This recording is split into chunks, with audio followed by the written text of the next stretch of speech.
sabihin sa ito araw-araw, lalo sa pagising natin sa umaga, na mahal kita.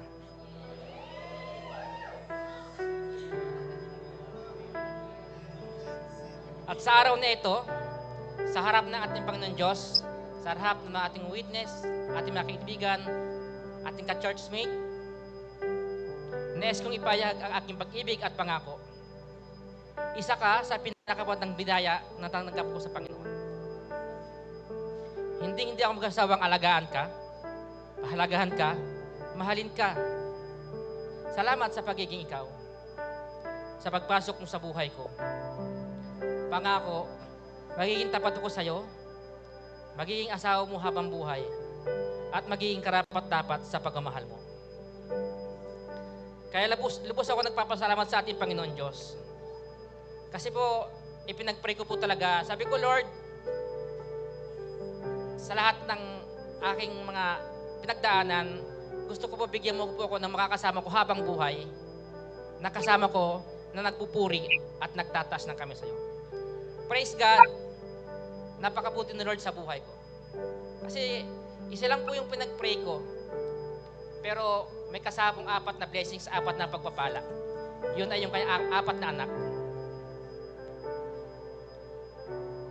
Tulad ng pagmamahal at pag-aalaga ko sa iyo, ganun ko din po sila mamahalin at aalagaan ng aking sariling anak. Salamat sa lahat ng pagsubok na ating haharapin at pagdadaanan.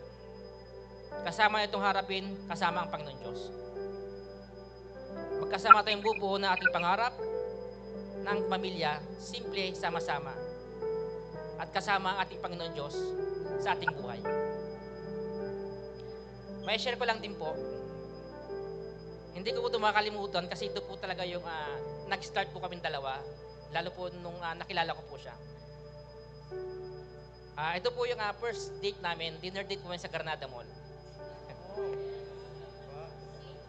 Siyempre po, nag-share po ako sa kanya lahat ng strongholds ko, lahat ng pinagdaanan ko. Nakinig po siya, ito po yung exactly din na sinabi niya sa akin. Sabi niya po sa akin is, itong nakikita mo sa akin is panglabas lang na inyo to. Meron akong bad side, meron akong mga past, at meron din akong evil side. So, sabi ko, sa isip ko, start pa lang is parang dinidiscourage na ako. But, praise God, mas lalo ko siyang nagustuhan kasi gusto kong ma-experience yung evil side mo. Baka mamaya kasi lumilipad talaga siya eh.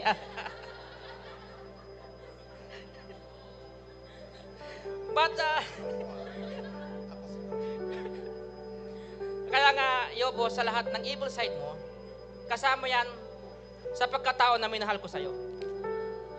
Araw-araw ko ipaparamdam sa iyo kung gaano kita kamahal at kung gaano tayo kamahal ng ating Panginoon Diyos. Kasi andito tayo sa harapan ng ating mga kaibigan at sa harap ng ating Panginoon Diyos na nagbabanggit ng ating mga pangako sa isa't isa. To my Yobo, honey, to my best friend, to my enemy, to my partner in life, inaraw ta kamaong asawa ko. At ang boss ko para sa atin is si Lord lang ang sentro ng ating relasyon, ng ating pagmamahalan. Kasama ang ating mga pamilya, kasama ang ating mga anak. Magkasama tayong tatanda, mag-worship sa ating Panginoon Diyos. Ups and down, anuman ang ating trials na pinagdadaanan, lagi lang nating isipin na mahal tayo ni Lord. At ang ating buhay ay para lamang sa Kanya. Purihin ang Panginoon Diyos. Maraming salamat po. Praise be to God. Palakpan po natin ang Panginoon.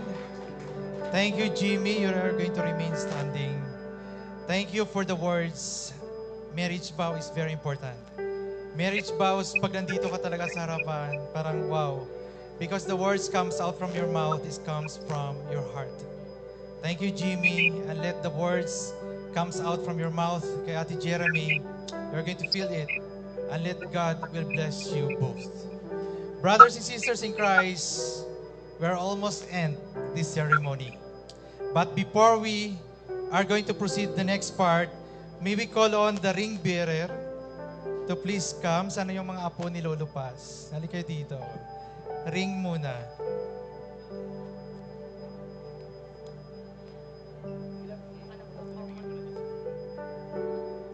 May we call on the ring bearer. Gavin. Give to Lolo, anak.